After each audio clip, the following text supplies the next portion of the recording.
Hey Merfolk fans, I'm Joe. Thanks very much for joining me today. If you'd like to support my channel, please check out the link above to my Patreon page. I'll also put the link down below in the description.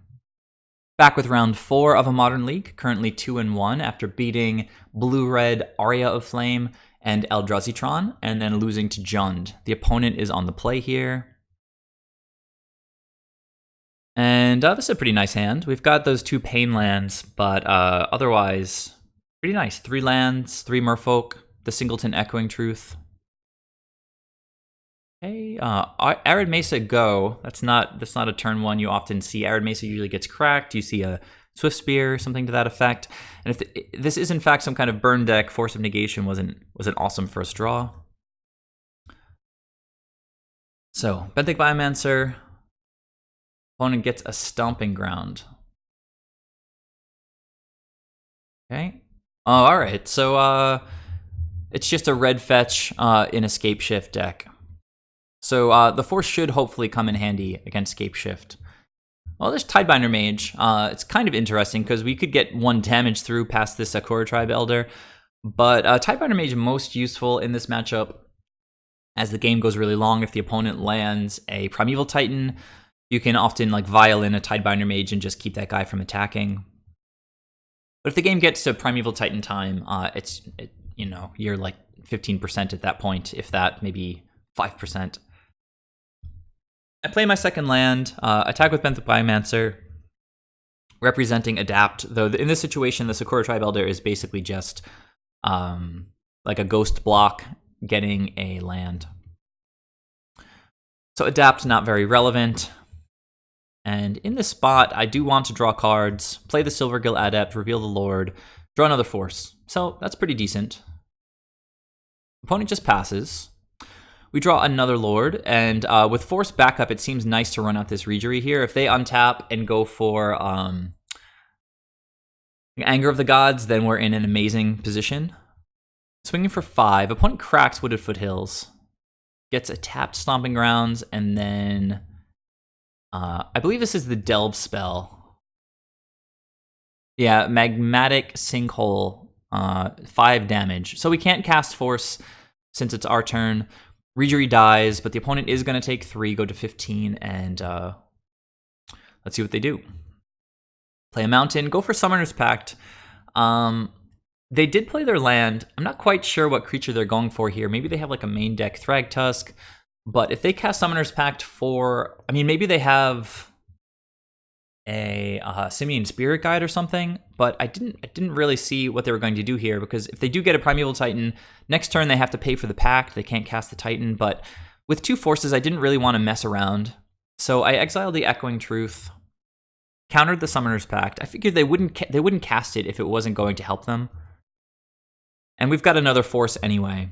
So here I'm just going to play the Lord, try to swing in for 5 like I was doing last turn. Hopefully no more Magmatic Sinkholes. Opponent down to 10. So with Ben adapting, we've only got 8 on the board. Means that a Shock... Well, okay, so they play a tapped Shock.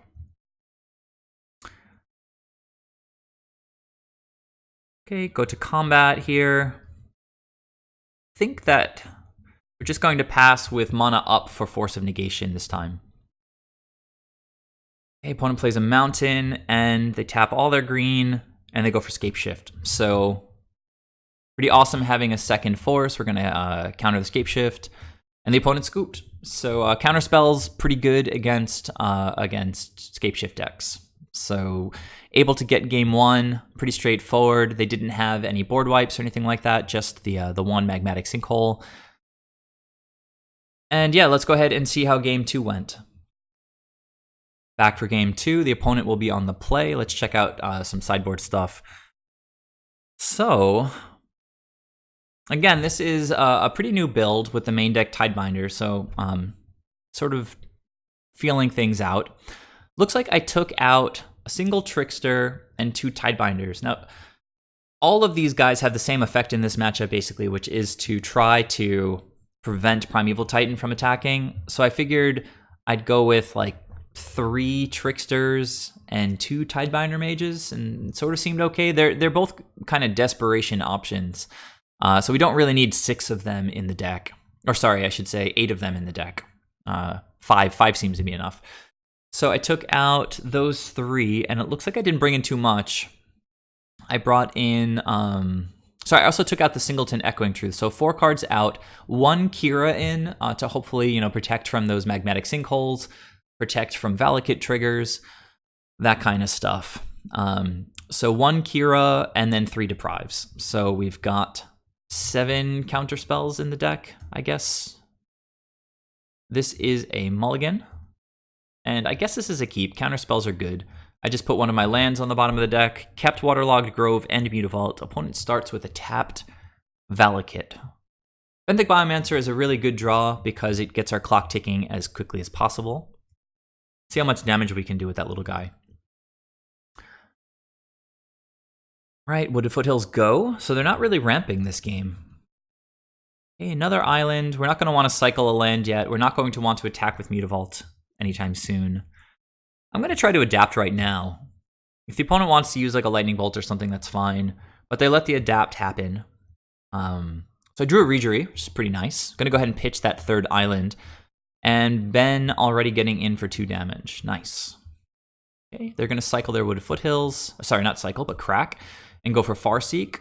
Looks like they might be missing a land drop this turn. And they did actually miss their land drop that turn. So now we can play Mutavault. Get in with Benthic Biomancer. And I think we're just going to hold up Trickster and Deprive here. Most likely just going to flash in Trickster. Deprive is getting held for like a Primeval Titan or Scapeshift. Or Prismatic Omen. For Prismatic Omen variants of Scapeshift decks, you really don't want this card to be on the table because it turns Valakut itself into a mountain. It turns, most disgustingly, fetch lands into mountains. So you can play the fetch, it triggers Valakut. You can crack the fetch, get another land which will also trigger Valakut. So Prismatic Omen is just too powerful. So definitely going to spend Deprive on this, especially since it looks like they're missing their land drops. And they did, in fact, miss that land drop as well. Okay, so now it's time to play out Reejerey, using our mana as efficiently as possible. Next turn, we'll be able to attack with a Mutavault and leave up mana to flash in Trickster. Right, opponent continuing to miss. They wrath our board with Anger of the Gods, but we have 2 Mutavaults, so that's sort of okay. But another Reejerey means we should probably get him out because he opens up a lot of value if we get to untap with him. We could even like tap the opponent's lands on their upkeep with Trickster, that kind of stuff. All right, I've never seen a Scapeshift deck miss land drops for so many consecutive turns. So here I'm going to play a Lord, untap a land, and just get in with Mutavaults. It would be lethal if the opponent doesn't have any interaction, and I guess they kept a hand with like Summoner's Packs and Primeval Titans and Scapeshifts because 3 lands is not going to cut it out of a Scapeshift deck. They actually didn't have any ramp except for that 1 Farseek. And yeah, it was a pretty easy game too. Against the green-red Scapeshift deck. So not too much to say. Mutavaults coming in clutch against Anger of the Gods. Depriving the Prismatic Omen actually didn't really do very much since the opponent was stuck on 3 lands and didn't even get close to triggering Valakut. But it was a pretty valuable target as it represented a potential threat. And as you can see, things worked out pretty well. So please leave your comments down below. Please subscribe if you haven't done that yet. And please take a moment to check out my Patreon page. I do have that sideboard guide available for download, even though it's not for this particular build. It does have a lot of thought put into it as to which cards I consider essential in each different matchup in Modern. So go ahead and check that out and tune in for the next video where I'll be back for the 5th and final round of this Modern League. I'll see you guys there. Bye.